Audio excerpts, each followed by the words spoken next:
তোমরা কি জানো, তোমাদের বাড়ির কাছেই রয়েছে এমন একটি দর্শনীয় স্থান যেখানে গেলে নিশ্চিন্তে কিছুটা সময় কাটবে।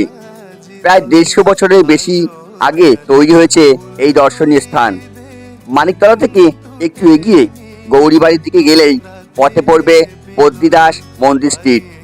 আর এই পথের উপরই পড়বে কলকাতার অন্যতম গুরুত্বপূর্ণ ধর্মীয় পীঠস্থান পরেশনাথ মন্দির। 1867 সালে এই মন্দির স্থাপন করা হয়।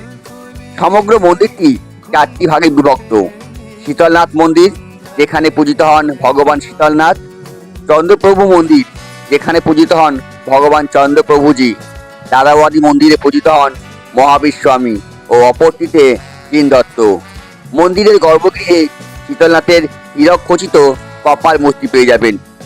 কখন কখন খোলা থাকে আর কবে খোলা থাকে এই মন্দির?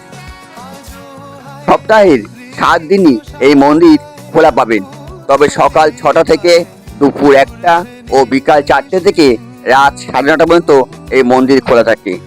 বন্ধুরা, একদিন সময় করে অবশ্যই চলে আসুন এই মন্দিরে। এমন সুন্দর মন্দির কিন্তু হয়তো কলকাতার অন্য কোথাও দেখতে পাবেন না। বন্ধুরা, আজকের মতো আমি এখানেই শেষ করছি। সকলে ভালো থেকো, সবাইকে ভালো রেখো। দেখা হচ্ছে অন্য একটা ভিডিওতে।